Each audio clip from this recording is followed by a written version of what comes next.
Ang bawat paggising natin sa umaga ay isang napakagandang biyaya, kaya dapat lagi tayong nagpapasalamat sa bawat araw na ibinibigay ng Diyos sa atin.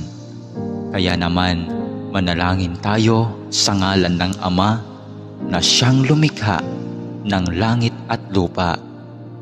Amen. Ama naming makapangyarihan sa lahat, maraming salamat po sapagkat ginising mo ako ngayong umaga. Isang bagong araw na naman ang aking haharapin. At dahil dito, lubos-lubos ang aking pasasalamat. Sa unang mga sandali ng aking araw, nais kong mapuspos ng iyong biyaya at pagmamahal. Kaya narito ako upang makapiling ka sa panalangin. Bantayan mo ako at gawing ligtas sa buong maghapong ito. Ilayo mo ako at ang aking pamilya sa anumang masama. Maituon ko nawa ang aking pag-iisip, pananalita at asal tungo sa iyo. Nawa maging kalugod-lugod sa iyo ang lahat ng aking gagawin sa araw na ito.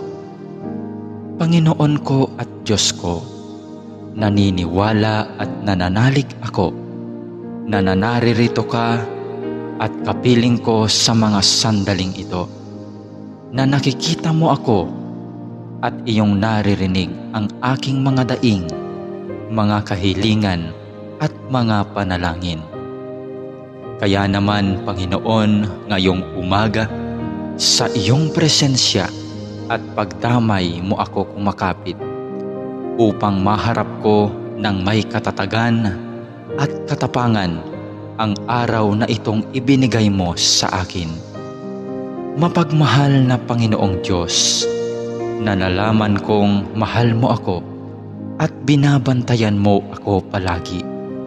Sa oras man ng kasiyahan at lalong-lalo na sa panahon ng kagipitan at pagsubok.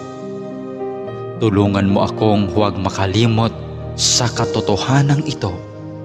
Maraming salamat po sa biyaya mong pag-ibig at pag-iingat na hindi mo ipinagkait sa akin, sa kabila ng lahat ng kasalanan at pagkukulang ko.